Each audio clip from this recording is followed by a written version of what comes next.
hit with an epic hailstorm.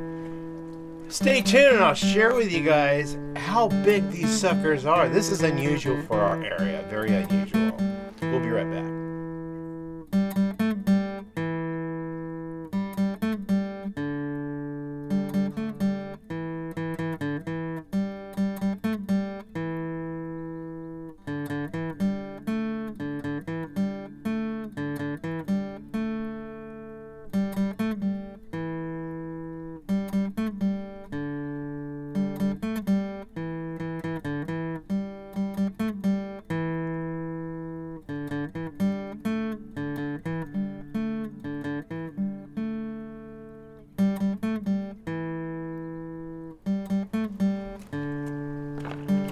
Welcome back to Pine Meadows Hobby Farm. I'm your host, Jerry Hansen. I live on a small homestead tucked up in the Cascade Ranges of the Pacific Northwest. And yeah, we encounter storms from time to time. Lightning storms in the summer, not good.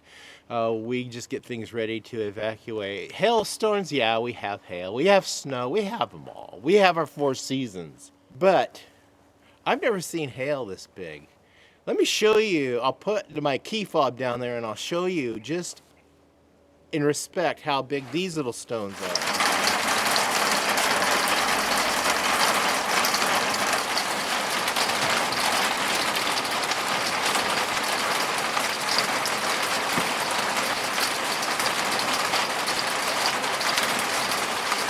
Well, these are little. They weren't damaging. But we've had bigger down in the valley. That was damaging hailstone some years back. It broke windows. But this was interesting. I'm going to put a ruler down and I'll show you just how big these stones are. Almost 3/4 of an inch. Or half, no, not 3/4. About a half an inch. Almost 3/8. Let's call it 3/8 of an inch.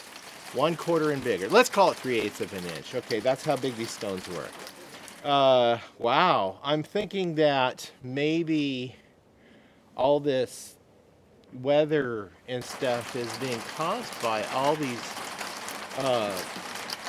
collective volcanic eruptions, and especially that one from the South Pacific that blew up and sent so much debris up in the atmosphere. And it's causing this, it's got debris and blocking the sun, and it's causing the weather to be weird. We just came out of a nice warm temperature. Let me show you what I had to do. So last spring, I purchased 4 fruit trees, and I wasn't quite sure where to plant them yet. I was trying to figure out where I can plant them that they're going to be safe from deer. I mean, my garden's fenced, so I might just end up planting them in the back part of it, of the garden, and just plant other plants around them. But we've had about 5, 6, 7 weeks of nothing but beautiful spring day weather, warm in January and February. Well, I noticed my fruit trees are budding.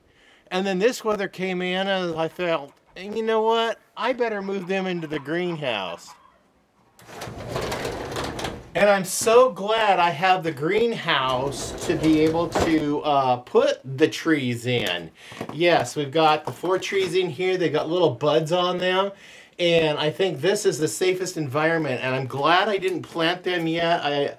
I'm going to have to come up with some kind of a sheeting or covering for them when I do plant them to protect those buds. If we're going to be coming up with weather like this, need to protect those buds because some of these trees are actually bearing fruit. And my apple tree I have planted out here, this is the year it is supposed to be bearing fruit. I pruned it back. Really pruned it back this year, so I'm hoping good fruit. So here's my fruit trees. They're standing in the greenhouse.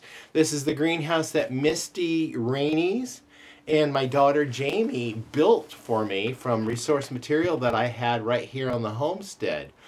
Yeah, you might want to recognize Misty Rainey's.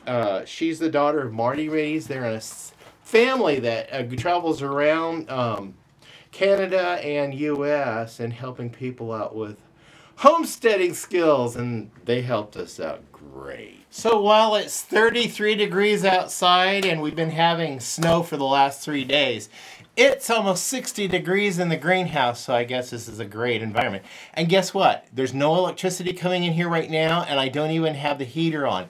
This is the natural ambient temperature inside the greenhouse, and just what solar activity gets through and warms this environment in here. So I think things will be safe. I'm going to be working more in here because we're getting into spring. I've got some plants, seeds I'm going to be planting. And I got a very special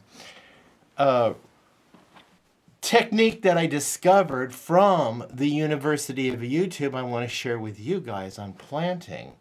As you see right here behind me, I've got cottage cheese containers that I am painting. I just took some spray paint, I'm painting them, and I'll be drilling holes through the bottoms.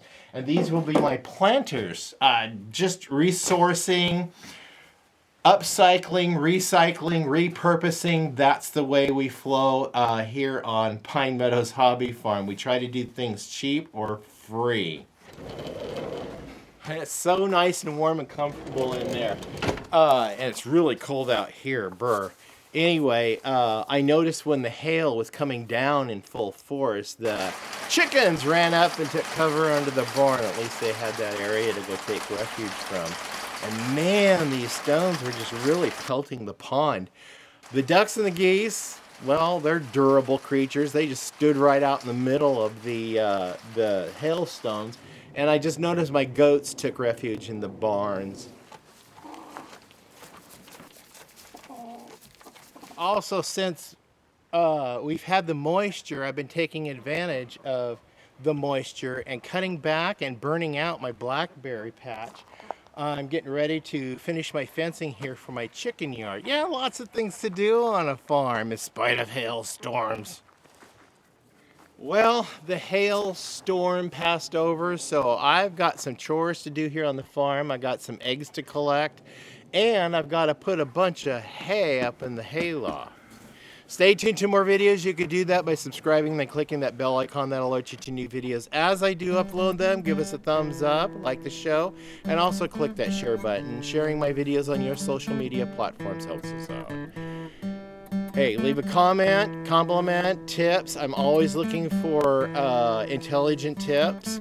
And please always remember, be safe. And yes, please be kind. We'll see you guys. Bye-bye now.